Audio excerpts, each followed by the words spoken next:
Ipapacheck muna sana namin if legit.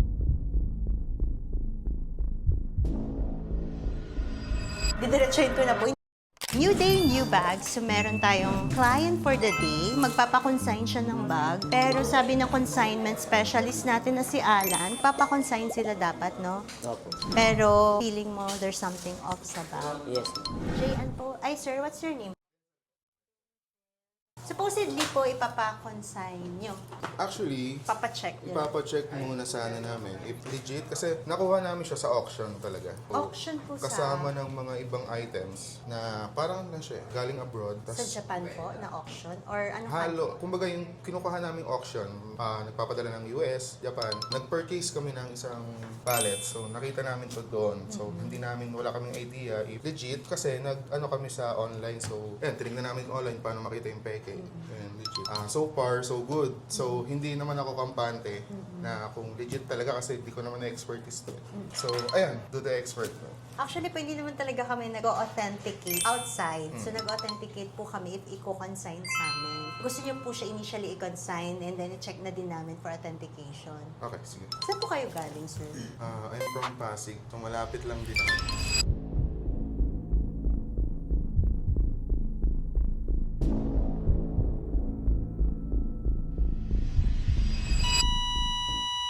Didiretsuhin ko na po, hindi po siya authentic. Unang-una po kasi itong care booklet niya, ito po, hindi po ganito yung itsura ng care booklet ng authentic Chanel. And then, ito po yung receipt po niya. This is not an authentic receipt. Normally po ginagamit talaga to ng mga counterfeiters, yung ganitong type of receipt. Common na po to eh, pag mag-check kayo online, ganito lagi yung receipt nila from Hong Kong, tapos ganito yung itsura ng receipt. Yung receipt kasi sa Hong Kong po, hindi ganito itsura. Ito pa lang po sa accessories niya, kita na po nating fake siya. And then, itong model na to, ko alam ko anong model to, so I think limited edition dapat siya.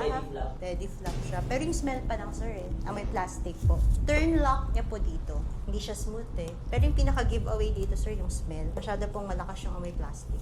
And then, ito pa, sir, kitang-kita po. Supposedly, microchip po siya. Yung metal code niya po, yung tawag po is microchip sa Chanel. May metal code po siya, pero at the same time, meron din siyang the serial number, yung hologram sticker. Tinanggal na po kasi ito ni Chanel last 2021. So, after 2021 po, lahat po is microchip na. So, hindi po pwedeng dalawa na microchip and hologram.